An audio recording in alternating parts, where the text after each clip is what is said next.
Hey guys, in this video I want to focus on how I learned new things after going back to slower non-GT categories. You'd think that after successfully reaching top splits and top lap times with the MX-5, it would be time to move on to faster categories. And to be fair, this wasn't a bad move, or at least that's how I see it, because this progression forced me to learn new things and more accurate techniques. But now I've switched back to slower categories, albeit they are different from the one that I started off training. I used to train with the MX-5 and now I tried out the Formula Ford and the Formula V.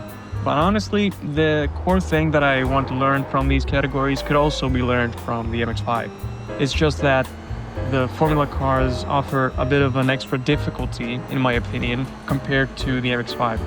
But first, I'll explain what the most important thing slow cars can teach me, have taught me, at the current level that I'm at.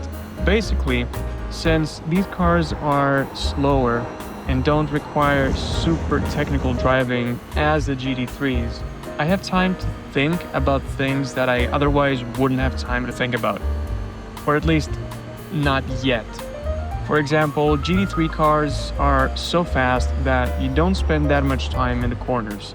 It feels like corner entry, mid-corner exit are all happening in a split of a second, and they require very precise driving inputs to properly drive through them. This alone might be okay to handle, but when you add racing to the mix, now things start to get overwhelming. I mean, seriously, you got fast technical corners to worry about with elevation changes and whatnot, and now you are also side by side with another car. For me, everything was happening too fast. I would either mess up my corner and lose a position, or I would have contact with the other car because I couldn't tell if they were closer or further away from me. And although this wouldn't happen all the time, it was enough for me to make it seem like I was gambling every time I was defending or overtaking.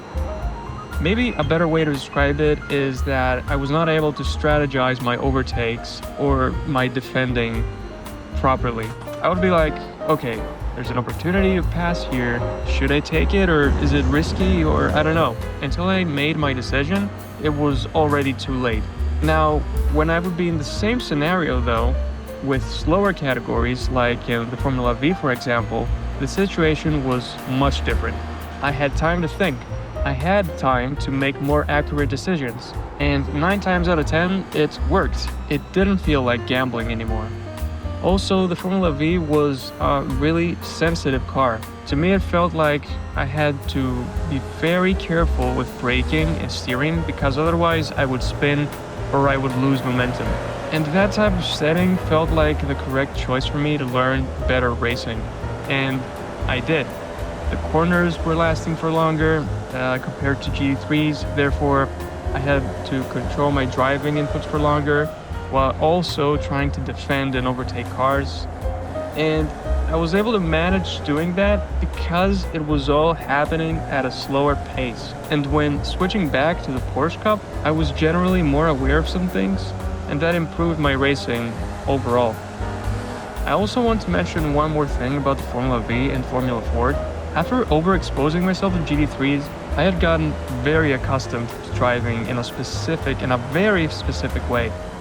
So when that all turned upside down, because I tried out the Formula V for the first time, I had to readjust my driving, and that also caused me to pick up things in the force feedback of my steering wheel, which I wasn't really noticing before because I didn't have to. Because those force feedback details felt useless to me in GT3s, but it turns out they're not. And they're actually very useful, and not just for the Formula V, but in GT3s too. Basically, it came down to oversteer. As I mentioned, the Formula V and the Formula Ford were very oversteery cars, and at first I was very uncomfortable with this feeling. But because I was uncomfortable with these cars, that was the exact reason why I had to drive them. Because they were showing a weakness of mine. I was not comfortable when the car was sliding as much as the Formula Ford did. But once I became comfortable with the feeling, I picked up new skills and more confidence to correct oversteer slides. What I'm trying to say in this video is basically that it's worth going back to slower categories that you originated from, because as you develop as a driver, you will find new things to improve on.